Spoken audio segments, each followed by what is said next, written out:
Okay, speaking of facts and myths, there are so many myths out there when it comes to pregnancy. I remember, since it wasn't too long ago, when I had Ella, of course, just 4 months ago, and it kind of gets confusing after a while because one person tells you one thing, another person tells you another thing, and then you're just all nervous for 9 months because you don't know what the right thing to do is. So, this morning, we are going to talk to the author of What to Expect When You're Expecting. It is considered the book when you're pregnant. Author Heidi Murkoff joins us live via satellite to tell us about some of the additions to her book. Hi, Heidi. Hey, guys. Can I just say I love the name Ella? Isn't that a great name? So pretty. I mean, it's one of my top favorites. So, aww. Welcome, Ella. Thank you very much. And I just mentioned I read your book religiously, you know, week by week, month by month when I was pregnant with Ella, because there are so many questions. Now you have to go get pregnant again because you have to use the new edition. No pressure, no pressure. But is there a better reason? I'm joking. We'll hold off for a while. Maybe in a little bit. It'll still be there. Yeah, but Norma, we can talk about Norma. No, heavens no, not yet. I don't know anything about babies. I've babysat babies. Why you I've get changed my book. diapers, and I don't know anything. So you got to help us. Yeah, and can you help us this morning, Heidi? Because we have a lot of you know, potential myths here when it comes to pregnancy. And can you just set everybody straight? Let's just go down a list here. The more heartburn you have, the more hair your baby will have. Oh, I've heard that one. True or false?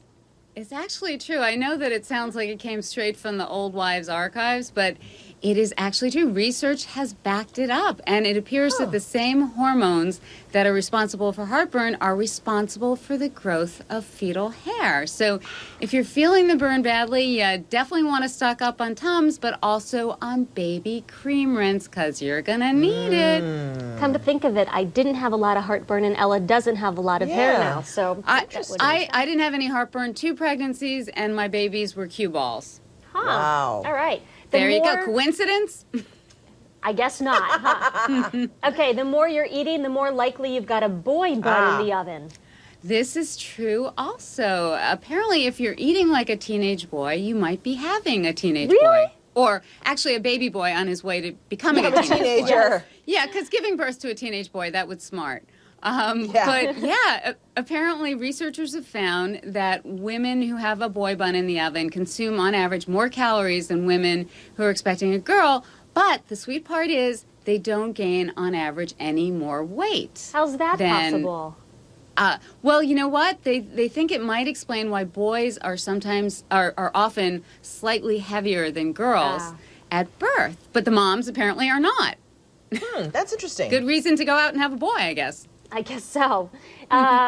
Not that you can really plan it that much. Yeah, really. No, not so much. All right, how about this one? You can tell whether you're having a boy or a girl just by counting the heartbeats. I tried to do this. Every doctor's visit, I'd go, okay, I'm having a girl this week. And then next time I'd go, oh no, I'm having a boy. So true or false? They don't generally change sex that often. But no, you know, this is false. But the funny thing is I did hear it the first time from my OB when he swore that my son was going to be my daughter based on the heartbeat. And, of course, he turned out to be wrong. Like most predictions about a baby's sex that are not based on chromosomal analysis or on ultrasound reports, this is about a 50% chance of being accurate. Okay, just like everything else. Yeah, exactly. Yeah, okay. All right, we're going to bring this one up because you do hear it a lot. Having sex can bring on labor when you're due. True or false? This is false. You can have fun trying or not. Or not, because sometimes in the 9th month and definitely in the 10th month, sex can be way too much like hard work. A lot of gymnastics involved.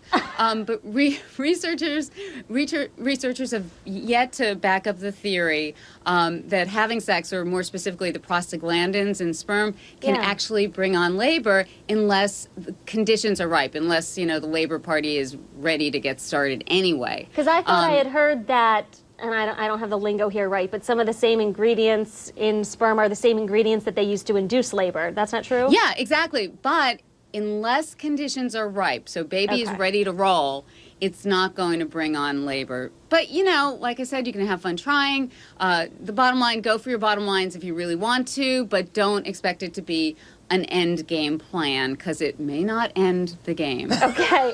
And the last I love that. The last one for you this morning, because I felt like this one is true, at least when it came to me. As you gain weight, you lose brain cells. And Norma would probably agree with me, because everybody here was with me. You were sharp all the way into the end, girl. Is Yes, that you one were. true, Heidi? It's true. Is it really? It's true. You know, the whole rest of your body is swelling, but your brain actually shrinks 8% on average when you're pregnant. It's like this is your brain on pregnancy hormones. And did it ever come back, or am I still? It does. Well, that's actually the good news is that the brain shrinkage is only temporary. So your brain plumps back up nicely about 6 months after delivery, when hopefully the rest of your body is shrinking. And it's also not cumulative. So if you're going to try for 4 babies, you don't have to worry about being down 32% when you're all done. Okay. Though realistically, you have 4 kids in the house, you may feel like you're down 32%. I felt like that with 2 kids in the house. 8% shrinkage of the brain when you're pregnant. Yes. No wonder. That explains a lot, doesn't it, everybody? They call it placenta brain. Placenta brain. Well, hey, Heidi, we've got to go, I had but to real tie quick. her shoes one day. She's walking around with her shoes untied. I said, get over here. Did you really? You lose your cell phone. You lock yourself out of the house. You go to the store for milk. You come home without milk. Did it all. goodness. Placenta brain. Hey, Heidi, we've got to go, but real quick, we want to mention the new edition of your book coming out just because things keep evolving when it comes to pregnancy, right? Absolutely. And mom is off her rocker. That's important. Oh, that's On the cover? right. Mom is Right, off the the rocker. version I have, she's still in the rocking chair. Yep. Heidi, we really appreciate you This sorting was everything so out for us this interesting. morning. I'm fascinated. Heidi, you were awesome. Thank you. And kiss Ella for me. I will. Thanks, Heidi. Take care.